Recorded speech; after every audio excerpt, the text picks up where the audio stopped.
भारतीय संस्कृति और सभ्यता को कैसे बचाया जा सकता है और इसको और कैसे बेहतर किया जा सकता है? देखिए, जब भारतीय संस्कृति और सभ्यता की बात करते हैं ना, तो आपकी सभ्यता संस्कृत आधारित है।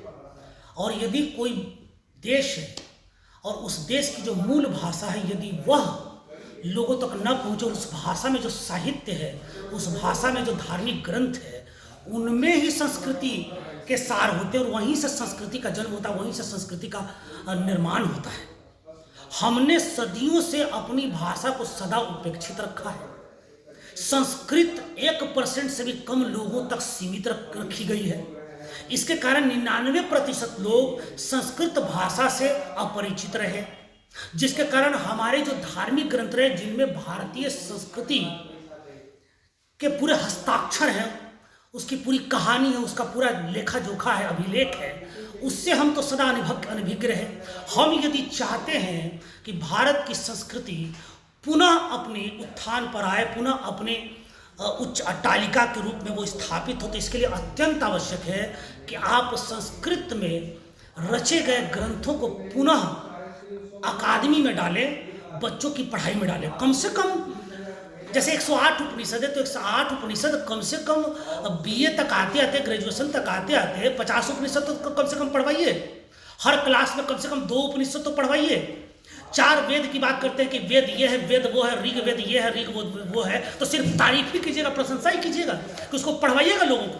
तो पढ़ने के लिए आपने क्या रखा है कि आपको मन है तो पढ़िए, नहीं मन है तो मत पढ़िए। ऐसे में आपकी संस्कृति नहीं बचने वाली है।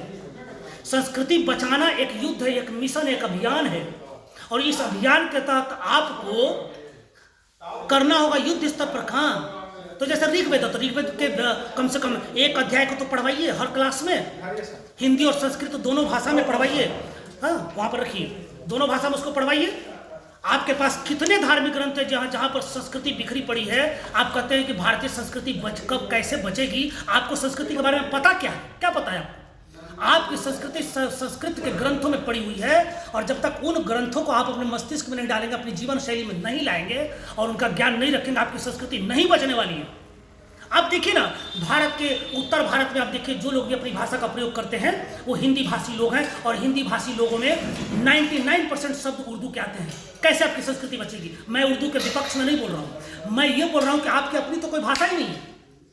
आपकी भाषा में उर्दू के शब्द हैं, आपकी भाषा में मैथिली के शब्द हैं, आपकी भाषा में अंग्रेजी के शब्द हैं, आपकी भाषा में लैटिन के शब्द हैं, आपकी भाषा में अरबी के शब्द हैं, आपकी भाषा में फारसी के शब्द हैं, आपकी भाषा में संस्कृत क्यों नहीं है? 108 उपनिषद है, 4 वेद है, आरण्यक ग्रंथ है, ब्राह्मण ग्रंथ है, सुख सागर ग्रंथ है, प्रेम सागर ग्रंथ है, सांडिल्य भक्ति सूत्र है, नारद भक्ति सूत्र है, कितने ग्रंथ है, भृगु संहिता है, कितने ग्रंथ है।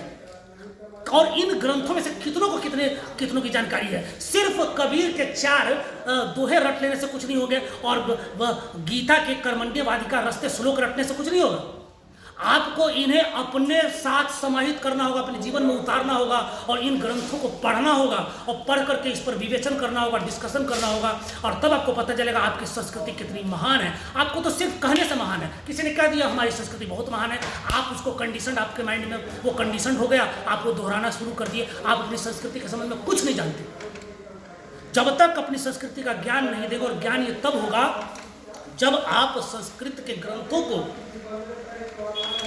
नियम के अनुसार विद्यालयों में पढ़वाएंगे। अब कैसे पढ़वाएंगे, यही मुख्य प्रश्न है। और ये जब तक एक विशिष्ट प्रणाली नहीं बनेगी इन ग्रंथों के अध्ययन की, तब तक आपकी संस्कृति खतरे में रहेगी। और कोई भी विदेशी आक्रमणकारी आता है तो आपके देश को तुरंत प्रभावित कर लेता है, लोग उसकी तरफ आकर्षित हो जाते हैं।